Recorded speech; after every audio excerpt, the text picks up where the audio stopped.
नमस्कार आमार रान्नाघरे आपनादेर सबाइके स्वागत। आमी मंजूरी और आपनी देखछेन मंजूरीदा शेफ। आज आमी तैरी करब पालन शाक भाजा। बेसिकली एटा एकटा शीतकालीन रेसिपि, किन्तु एखन पालन शाक सारा बछर बाजारे पाওয়া যায়। ताई आमार प्रिय पालन शाक भाजार रेसिपि निये आजके आमी हाजिर।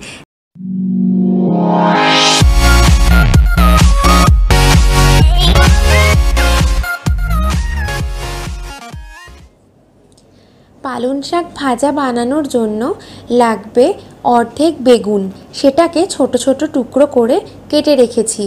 नियेछि 10 থেকে 15টা डालेर बड़ी। एटा आमी बाजारे चलती बड़ी व्यवहार करब। आपनार काछे जोदि बाड़ीते तैरी बड़ी थाके आपनी सेटाई व्यवहार करुन। बाड़ीते तैरी बड़ी खेते अनेक बेशी सुस्वादु। अवश्यई लागबे पालन शाक। आमी नियेछि 1 आटी पालन शाक। एटाके कुचि करे केटे धुए परिष्कार करे जल झरिए रेखेछि। चले जाচ্ছি রান্নায়। কড়াই গরম করে কড়াইতে সাদা তেল দিচ্ছি। সাদা তেলটা গরম হয়ে গেলে দিয়ে দিচ্ছি বড়িগুলো। বড়িগুলো লালচে করে ভেজে তুলে নিচ্ছি।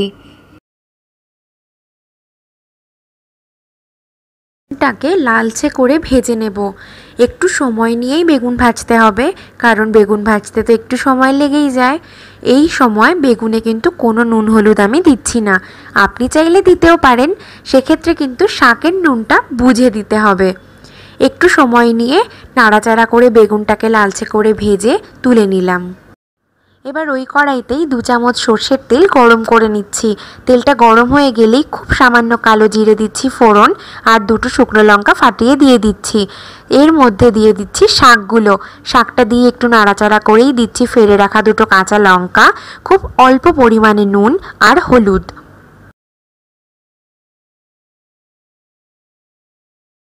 কিছুক্ষণের জন্য এবারে ঢাকা দিয়ে দিচ্ছি। নুন দেওয়ার ফলে একটুখানি সময়ের মধ্যেই শাকটা থেকে জল বেরিয়ে আসবে। 3-4 মিনিট পর ঢাকনা খুলছি। শাকটা থেকে অনেকখানি জল রিলিজ করে দিয়েছে। এবার শাকটাকে ভালো মতো নাড়াচাড়া করে আবার খানিকক্ষণের জন্য ঢেকে দেব। 3 মিনিট পর ঢাকনা খুললাম। এখন একদমই জল নেই। এবার দিয়ে দিচ্ছি বড়িগুলো। কিছুটা বড়ি হাত দিয়ে একটু ক্রাশ করে দিয়ে দিচ্ছি, বাকিগুলো গোটাই।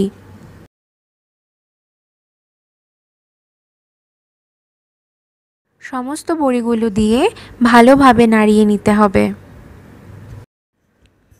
বড়িটা দিয়ে ভালো মতো নাড়াচাড়া করে 2 মিনিট পর বড়িটা একটু নরম হয়ে যাওয়ার পর দিয়ে দিচ্ছি ভেজে রাখা বেগুন। বেগুনটা একদম শেষেই দিতে হবে, তা না হলে বেগুনটা একদম গলে যাবে। অনেকেই বেগুনটা রান্নার শুরুর দিকেই দিয়ে দেন। আমি বলবো বেগুনটা এরকম শেষের দিকেই দিতে, তাতে করে রান্নার স্বাদ দ্বিগুণ বেড়ে যায়। বেগুন আর বড়ি দেওয়ার পরেও খানিকক্ষণ শাকটাকে ভাজতে হবে, কারণ বেগুন আর বড়ির মধ্যেও যেন পালন শাকের গন্ধ ভালো মতন মিশে যায়। খানিকক্ষণ রেখে 2 মিনিট মতো, তারপর আমাদের শাক ভাজাটা একদম তৈরি হয়ে যাবে। এখন আমাদের শাক ভাজাটা একদম তৈরি হয়ে গেছে।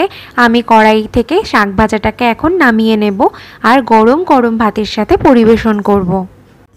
আমার এই পালন শাকের রেসিপি আপনার কেমন লাগলো আপনি আমায় কমেন্ট সেকশানে জানাবেন। এখন সারা বছরই পালন শাক বাজারে পাওয়া যায়, তাই আমার মতো আপনিও সারা বছরই পালন শাক খেতে পারেন। আর পালন শাকের স্পেশালি এই রেসিপি বাঙালির ভীষণ প্রিয়। রোজকার মতন আবার বলছি, আমার চ্যানেলটিকে সাবস্ক্রাইব করুন নিত্য নতুন ভিডিওর আপডেট পাওয়ার জন্য। আজকের মতন টাটা, দেখা হবে আর এক রেসিপির সাথে।